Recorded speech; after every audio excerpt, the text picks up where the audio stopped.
요즘 사회가 참 이 변화가 심하고 급격하기 때문에 우리들의 이 가치관도 많이 흔들립니다. 결혼을 생각해봐도 요즘은 옛날하고 좀 많이 달라져서 좀 늦게 결혼을 하기도 하고 또 결혼을 안 하려고 하는 사람도 늘어나고 또 결혼을 해도 좀 생각이 많이 달라서 옛날하고 달라서 소위 그 딩크족이 또 생깁니다. 딩크족이라는 것은 영어로 1980년쯤 미국에서 시작된 그런 흐름인데 우리나라도 이제 영향을 받은 것인데 이제 DI가 이제 더블 인컴 해서 이제 두 사람이 다 일을 해서 수입을 얻는 그런 결혼이라는 것이죠. 그 다음에 이제 NK는 No Kid, No Kids. 그래서 아이가 없다. 그러니까 둘이 다 벌어서 애는 안 낳고 그냥 살겠다. 이런 흐름들이 늘어난다는 것이죠. 그리고 이제 거기다가 딩크팻까지 붙여서 펫은 이제 우리 애완동물들을 말하는데, 그러니까 애는 안 낳고 이 애완동물과 함께 살겠다. 실제 그런 사람들도 있어요. 애 대신에 애는 막 돈도 많이 들고 또 뭐 귀찮고 하니까. 그래서 이런 것들이 사실 우리 성경적 가치관, 하나님 원하시는 게 절대 아닙니다. 하나님은 생육하고 번성하라. 그래서 온 땅에 충만하라. 하나님은 자식들 많이 낳아서 이렇게 하라는 것이 하나님의 뜻인데, 그런 하나님을 모르는 사람들, 또 기독교인들도 그런 그 가치관, 여기에 이렇게 편승해서 그렇게 사회가 자꾸 흔들리고 있다는 것이죠. 결혼뿐만 아니라 또 우리 이 가치관 자체가 이 물질이 최고다 하는 건 뭐 예나 지금이나 뭐 비슷할 수도 있는데, 물질을 추구하는 거 말고도 소비할 때도 옛날하고 좀 바뀌어서 과시하는 소비 패턴이 많이 있다는 거죠. 옛날보다. 그래서 자기가 돈을 좀 벌면 이거를 남들한테 과시하고 싶은 거예요. 그래서 그 소위 이제 내가 돈을 많고 부자다 하는 걸 나타내기 위해서 들고 다니는 것부터 이제 좀 막 이게 명품이다. 명품을 자꾸 하는 이유가 뭐겠습니까? 전 이름도 잘 모르겠는데 찾아보니까 뭐 샤넬, 에르메스, 루이비통 뭐 이런 게 있나 봐요. 그래서 막 최근에 저는 뉴스를 통해서 요즘 뭐 그런 거 봐요. 그래서 뭐 샤넬 구두도 있다. 막 이런 거 나오더라고요. 그래서 이게 명품이구나. 근데 그런 것들을 신고 또 들고 해야만 남들 앞에서 내가 부자다. 이걸 과시하려고 하는. 저는 그런 거 볼 때마다 저는 잘 이해를 못하겠어요. 야, 그 돈이면 정말 6천만 원짜리도 있다고 하니까, 야, 그 가방 뭐 한 10,000원만 줘도 비슷하게 생겼구만. 대가방. 근데 왜 그 비싼 거를 그렇게 할까? 구두도 뭐 2, 3만 원이면 뭐 2, 3만 원 좀 그렇고 뭐 사잖아요. 실용적인 거를 사면 되는데 이 사람들이 자꾸 남들에게 보여주려고 그러는 겁니다.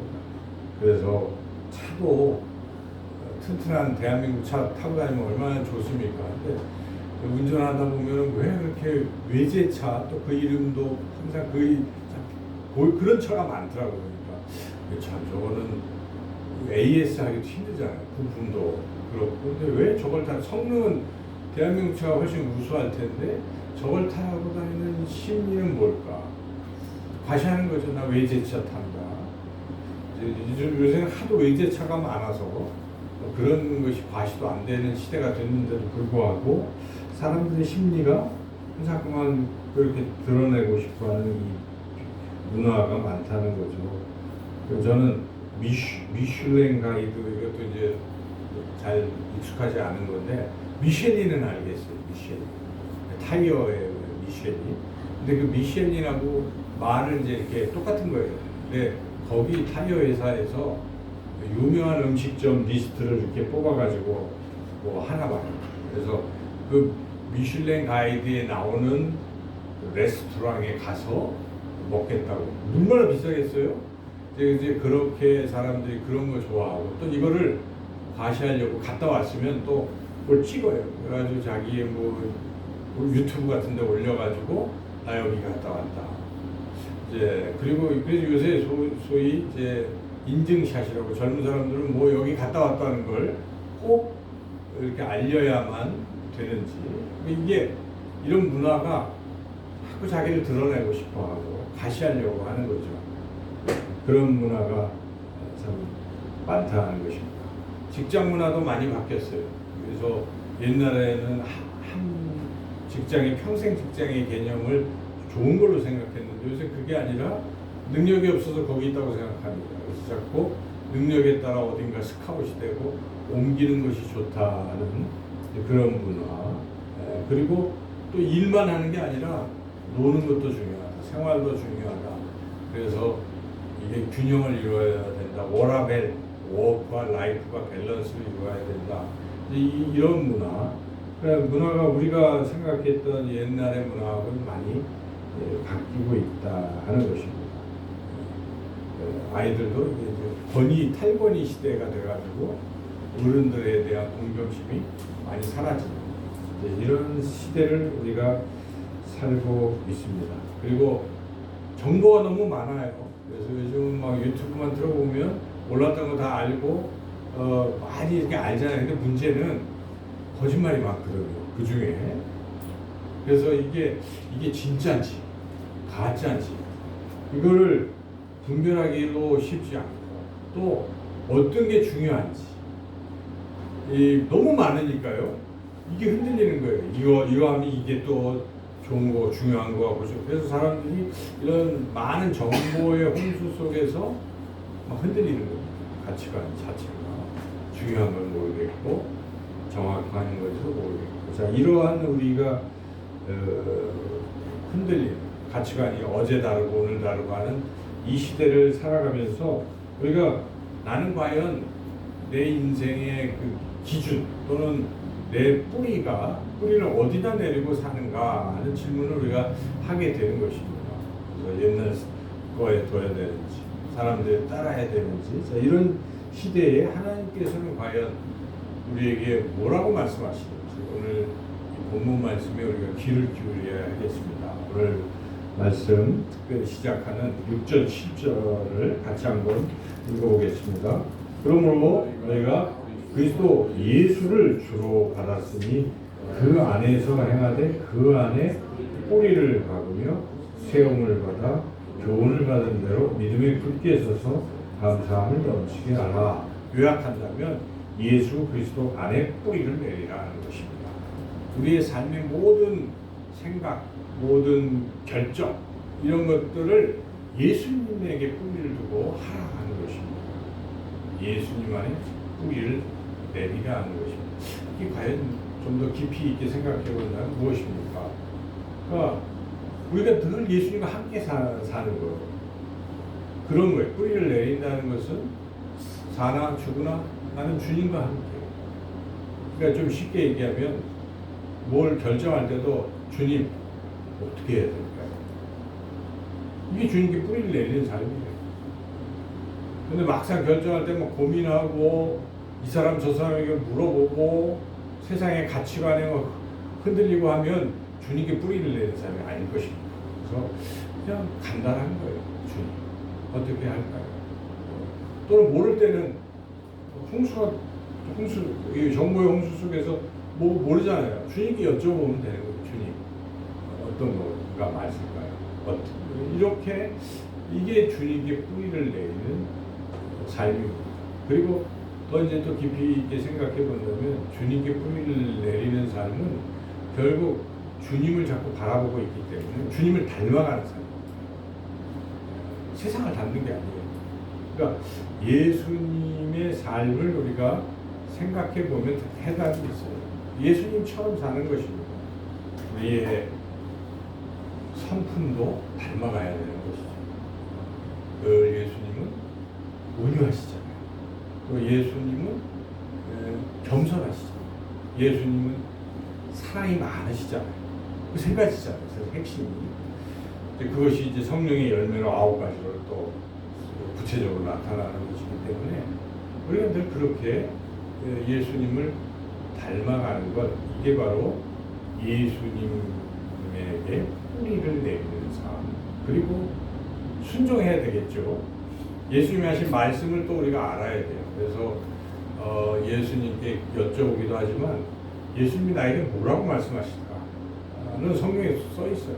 성경을 읽을 때 주님의 말씀에 귀를 기울이고 그 말씀대로 우리가 사는 것이 바로 예수님 안에 뿌리를 내리는 삶인 것입니다.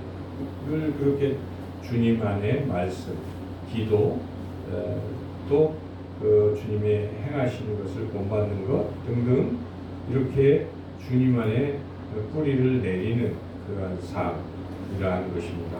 그래서 이것은 또한 습관이 돼야 되는 거예요.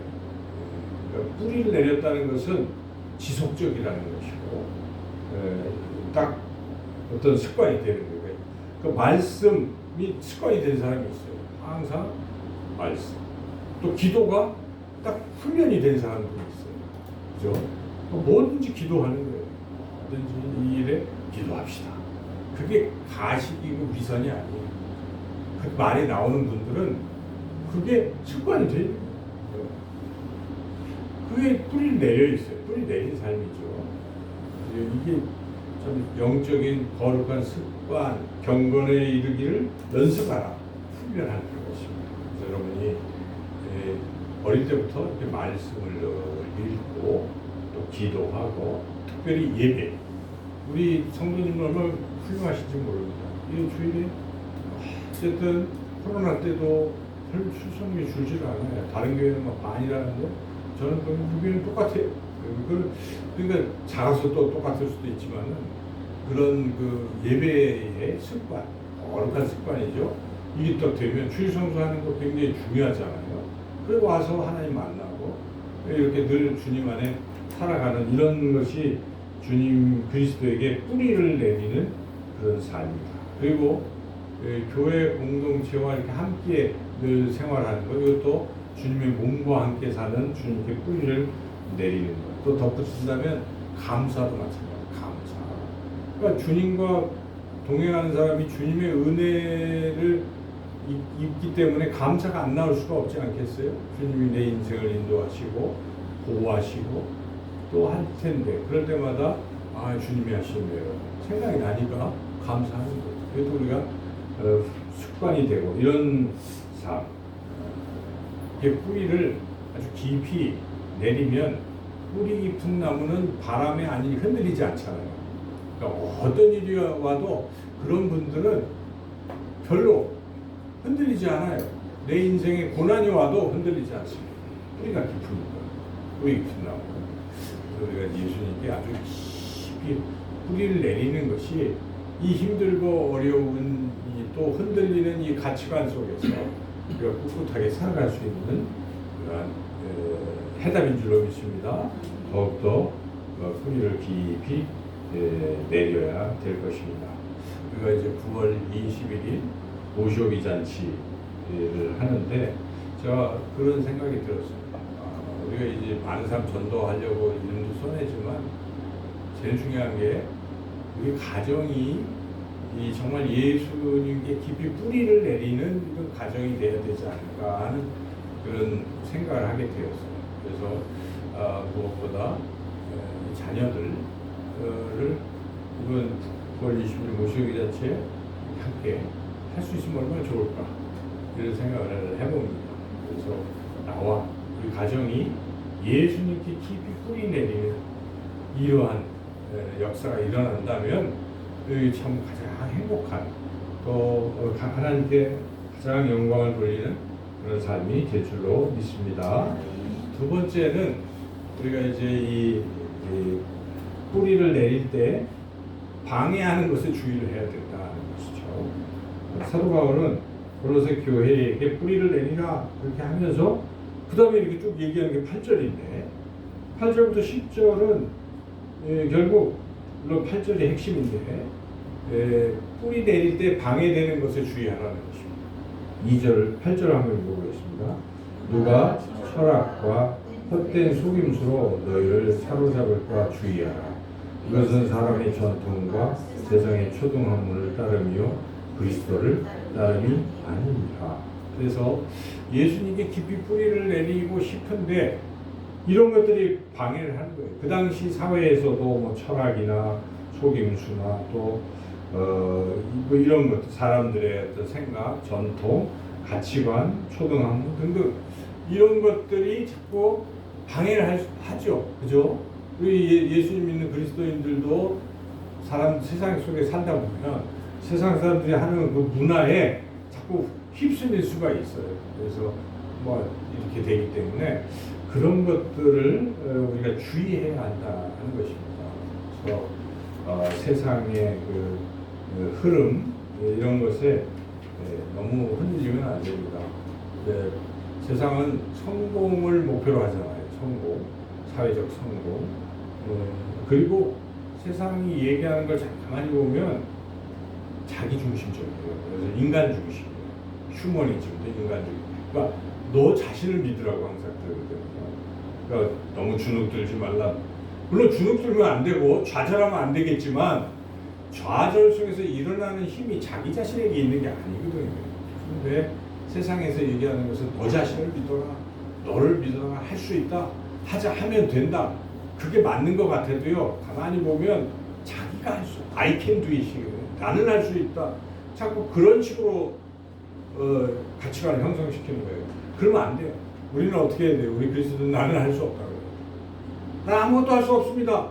하나님만이 하실 수 있습니다. 이것이 신앙인 것인데 자칫 잘못 생각하면 세상의 가치관에 우리 그리스도인들이 흔들려서 좌절하지 않으려는 건 좋지만 자기 힘으로 하려고 하는 것은 매우 잘못된 것입니다. 하나님 말씀하시던 네가 아무것도 아닌 것을 알라는 것입니다. 거기서부터 모든 회복이 시작되는 거 아닙니까? 우리가 욥기서를 이제 거의 다 읽었죠. 욥기서에서도 내용을 보면은 욥이 잘못한 것도 아니었어요. 그죠? 욥은 의인인데도 하나님의 고난을 통해서 알게 하시는 것은 무엇입니까? 인간이 아무리 의롭고 훌륭하다고 해도 인간 스스로의 힘으로는 할 수 없는 걸 깨달으라는 뜻입니다. 그럴 수도 있어요. 정말 의롭게 살았는데 고난을 당할 수도 있어요. 그런 사람들은 말이 안 돼 하고 막 나설 거 아니에요. 하나님도 막 대적할 근데 그럴지라도 내가 의로웠을지라도 고난받았을지라도 하나님 앞에서는 말을 안 하는 것이죠. 왜냐하면 하나님과 인간은 다르기 때문에. 그래서 하나님께서 욥에게 말씀하시는 것이 욥이 왜 내가 의로운데 고난을 받는지 이유를 얘기해 주세요. 그랬더니 하나님 그 대답도 안 하시고 너 인간밖에 안 돼. 넌 내가 할 수 있는 거 할 수 있어? 네가 리월이 알았다는 알아? 뭐 이러면서 뭐 그렇게 얘기하는 거예요. 너 네가 이거 하나라도 만들었어? 네가 뭐라도 움직일 수 있어? 그 얘기만 하셨어요. 하나님께서 폭풍 가운데 나타나셔서 끝. 답도 아니고 그냥 그거예요. 그 얘기가 뭐예요? 그 욥기가 주는 진리는 하나님이신 것입니다. 그래서 인간이 하나님 앞에 우리는 참으로 나약한 존재다는 걸 인정하라는 것입니다. 그래서 하나님이 기뻐하시는 것이 무엇인가 우리 잘 알아야 돼요. 하나님 앞에서 할 수 없습니다. 무너질 때 그때 하나님이 이렇게 세우시고 하나님이 쓰시는 것입니다. 그래서 항상 할 수 없다고 해요. 그게 하나님 말씀이 주는 가치관인데 세상의 가치관은 반대예요. 일어나라. 너는 할 수 있어. 너는 할 수 있어 하고 자꾸 자기 중심, 인간 중심의 가치관을 자꾸 얘기하고 이게 사탄의 전략인 것이기 때문에 우리는 항상 진리로 돌아와야 돼요. 주님께로 돌아와서 해야 되는 것이죠. 그래서 그러한 세상에 뿌리를 내리는데 방해하는 것들을 우리가 이기고 나가시기를 주님의 이름으로 축원합니다. 세 번째로 오늘 본문이 또 우리에게 말씀하시는 것은 예수님께 뿌리를 내리는 건 조금 다른데 십자가의 뿌리를 내리라 하는 것이죠. 십자가의 뿌리를 내리라. 11절에서 15절이 이제 그거예요. 그리고 아까 8절에서 세상의 그런 철학 이런 것에 흔들리지 않는 비결이 뭐냐면 9절 10절 이렇게 있어요. 이것도 먼저 말씀드리면 9절 10절 보겠습니다. 그 안에는 신성의 모든 충만이 육체로 거하시고 너희도 그 안에서 충만하여졌으니 그는 모든 통치자와 권세의 머리시라. 그러므로 예수님이 다 갖고 계시다는 것입니다. 신성, 충만하고 모든 게 다 들어있으니까 이 세상의 철학 이런 것이 다른다고 해도 흔들릴 필요가 없다는 것입니다. 딱 주님께 뿌리를 내리면 주님 안에 다 있다는 것입니다. 주님 안에 생명이 있습니다, 여러분, 그죠? 예수님 안에 지혜가 있지 않습니까? 예수님이 모든 만물을 창조하신 분이시잖아요. 그리고 예수님이 우리를 죽음에서 구원하실 생명을 주실 분인데 우리가 세상 것에 의지할 필요가 없다는 것입니다. 세상 것이 아무리 달콤할지라도 끌어낼 수 있는 것은 주님 안에 그 큰 것입니다. 그래서 뿌리를 내릴 수 있다. 그런 말씀이고 이제 11절부터는 십자가 얘기를 하는 것이에요. 그 안에서 어떻게 하냐? 이제 보면은 13절부터 15절 읽어보겠습니다. 또 범죄와 육체인 부활제로 죽었던 너희들 하나님이 그와 함께 살리시고 우리의 모든 죄를 사하시고 우리를 거스르고 불리하게 하는 법조문으로 쓴 증서를 지우시고 지하에 버리사 십자가에 못 박으시고 15절 통치자들과 권세들을 무력하여 드러내어 구경거리로 삼으시고 십자가로 그들을 이기십니다. 그러니까 바울은 예수님께 뿌리를 내리라고 하고 십자가에 또 뿌리를 내리라고 이야기를 하는 것이죠. 십자가. 그러니까 십자가는 첫째 죄를 이기는 그게 있잖아요. 십자가가 죄를 이기지 않습니까? 그러니까 우리가 죄인이잖아요. 그러니까 우리가 죄 때문에 항상 무너지잖아요. 인간 다 그래요. 하다가 실수하고 죄 지면 막 마음이 무거워지잖아요. 그럴 때 우리가 그럴지라도 주님 앞에 나가서 십자가 앞에 나가면 내가 그래서 너를 위해 십자가를 지었지 않니? 말씀하시는 거예요. 그래서 십자가로 다 용서하시는 것입니다.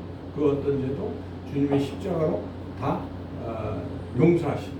그래서 우리가 십자가의 뿌리를 내린다는 것은요, 죄 가운데서도 십자가의 은혜를 붙드는 것입니다. 십자가로 나는 다시 일어설 수 있는 것입니다. 그래서 십자가의 뿌리를 내리고 살아야 돼요. 어떤 상황에서도 사탄은 그걸 공격해요. 항상 그런 것 같아요. 사탄은 야 네가 그거밖에 안 되잖아. 넌 죄인이야. 계속 그래서 너 안 돼. 라고 계속 사탄은 그걸 우리를 정죄하잖아요. 그러나 십자가로 그걸 이기는 것입니다. 십자가 앞에서 사탄 권세가 다 무너졌습니다. 예수님이 십자가를 지셔서 사탄을 이기셨잖아요. 그러니까 사탄의 그 권한을 빼앗은 거죠. 사탄의 권한은 사람들에게 죄인이라고 정죄하는 권한이 있었는데, 죄진 사람들에 대해서. 그거를 주님이 십자가로 이제는 소용없다는 것입니다. 십자가 때문에 우리는 죄사함 받았기 때문에. 그래서 우리가 십자가의 뿌리를 내린다는 것은 십자가의 은혜를 붙든다는 것입니다. 항상. 그런데 이제 거기만 끝나면 안 돼요. 이제 십자가를 깊이 생각할 때는 십자가는 자기를 부인하는 것입니다. 여러분 그렇지 않습니까? 십자가는 못 받고 나도 죽는 거예요. 죄도 죽지만 나도 죽는 거예요. 우리가 그래서 여기 세례 얘기를 하는 거예요. 11절부터 할례 12절에 세례. 세례는 죽음이잖아요. 그러니까 우리가 세례 받을 때 나의 모든 죄, 나 자신의 이게 다 죽는 거잖아요. 그래서 거기서 예수님 말씀하실 때는 십자가를 지라고 할 때 같이 말씀하는 거 똑같은 건데 자기를 부인하고 자기 십자가를 지고 나를 따르라고 하시는 이 십자가는 자기 부인과 같은 거예요. 그러니까 이게 참 어려운데 해야 돼요. 십자가의 뿌리를 내리라는 것은 나는 십자가에 못 박혔습니다. 내 정과 욕심이 십자가에 못 박혀서 나는 죽었다라고 선언하는 것이기 때문에 자기를 부인할 줄 알아요. 자기가 잘나면 얼마나 잘났습니까? 아무것도 아니잖아요. 그러니까 항상 하나님하고 자기를 부인해요. 자기가 가졌던 경험, 자기가 가졌던 지식, 자기가 가지고 있는 그 어떤 것도 다 부인할 수 있어요. 나는 아무것도 아니고 하고 자기를 부인할 때 하나님 쓰시는 것입니다. 그럼 꼭 우리가 십자가의 뿌리를 내린다 할 때 생각할 것은 나를 부인한다는 것을 같이 생각해야 되는 것이고, 또 하나는 더 나아간다면 십자가를 지고 나간다는 것, 주님이 십자가를 지시는 상황을 생각해 본다면 거기에는 주님의 희생이 들어가 있습니다. 주님의 사랑이 들어가 있어요. 그죠? 주님이 나를 위해 십자가를 졌을 때는 나를 얼마나 사랑하시기에, 주님이 나를 위해서 대신 희생하신 것이기 때문에 우리가 십자가를 지고 따라간다는 것은 나도 주님처럼 나를 희생해서 이웃을 위해서 희생하겠습니다. 이웃을 정말 사랑하겠습니다 하는 것이 같이 들어가는 거예요. 그래서 우리가 십자가의 뿌리를 내리는 신앙이라는 것은 그렇게 이웃을 위해서 나를 좀 희생할 줄 사랑하는 것입니다. 9.2일 이제 오셔기 잔치는 희생이 따르는 거라고 저는 생각해요. 힘들어요. 귀찮아요. 여러분, 귀찮을 것입니다. 오늘 제가 좀 반강제적으로 아이들에게 결심을 시켜서, 아이들이 안 할 게 뻔히 알기 때문에 일주일 동안 애들이 뭐 작정을 했겠어요. 그냥 왔겠죠. 그래서 그 시간에 막 기도하면서 써내라. 막 강제로 6명 써내라고 해서 다 써냈어요. 정말 오늘 애들은. 그리고 이제 걔네들을 이제 같이 기도를 할 텐데 힘들겠죠. 뭐 데리고 오는 거 걔네들도 되게 어려워해요. 왜냐면 평소에 그렇게 안 살았기 때문에, 못된 짓을 많이 하고 애들하고 관계가 틀어졌기 때문에 그 이름을 써내는 게 힘든 거예요. 그래도 쓰면 달라져요. 그래서 단계로 이제 그때까지는 얘기하지 마라. 계속 전도할 수 있도록 착하게 살라 하면 그 사이가 훈련이 되겠죠. 그러면서 아이들이 이 전도하기 위해서 나를 희생하는 것을 배우게 될 것입니다. 우리도 마찬가지예요. 동일하게 누구 하나 전도하려면 쉽겠습니까? 자기 자녀도 이제 이름 써서 올렸을 때 얘를 9월 20일 데리고 오려면 한 2달 동안 어떻게 해야 되겠어요? 바로 얘기하면 바로 노 하겠죠. 그 분위기 거기까지 만들기 위한 희생이 필요합니다. 기도하고 또 기도, 하나님 어떻게 접근해야 될까요? 지혜를 주시고 이렇게 또 하게 힘 주세요 해서 거기까지 가는 거예요. 그래서 그 결정체 9월 20일 초대장을 그 전주에 전달할 때는 이제 그 모든 것이 다 이제 해서 드디어 하는 거죠. 그걸 기도하는 거죠. 그렇게 해서 여기 오는 거예요. 그러면 그가 구원을 받고 안 받고는 하나님의 역사하십니다. 그건 우리 책임이 아니에요. 만약에 우리 책임이라면 우리가 대단한 거죠. 우리가 한 영혼을 구원하는 거니까. 그건 아니고 우리는 그냥 사신이에요. 사자예요. 전달자인데 하나님 성령의 역사하실 것입니다. 기도하면 하나님 그 구원하실 때가 되면 구원하시는 것입니다. 그런데 그때까지 우리가 최선을 다하는 노력을 안 했다 그러면 책임을 묻는다는 것입니다. 성경 도처에 그 피값을 너한테 묻는다고 항상 그러시잖아요. 바울이 나는 너의 피에 대해 아무 책임이 없다라고 할 정도로 그렇게 열심히 전도를 했던 거예요. 바울은. 우리가 그 정도로 내가 정말 내 자녀 구원을 위해서 좀 해야 되는 거예요. 그래야 우리가 여한이 없는 것이죠. 눈을 감을 때 뭐 그거 하나님이 하시는 건데, 그래도 나는 내 자녀와 내 부모님과 내 또 친구와 이웃들을 위해서 그렇게만 했다. 그런 거예요. 그래서 이번 9월 21일 여러분 뭐 아직 혹시 결정을 못 하셨으면 한 주 더 기도하셔서 정말 하나님 앞에 올리세요. 그리고 그 다음부터 같이 기도하는 거예요. 그 이름을 보고.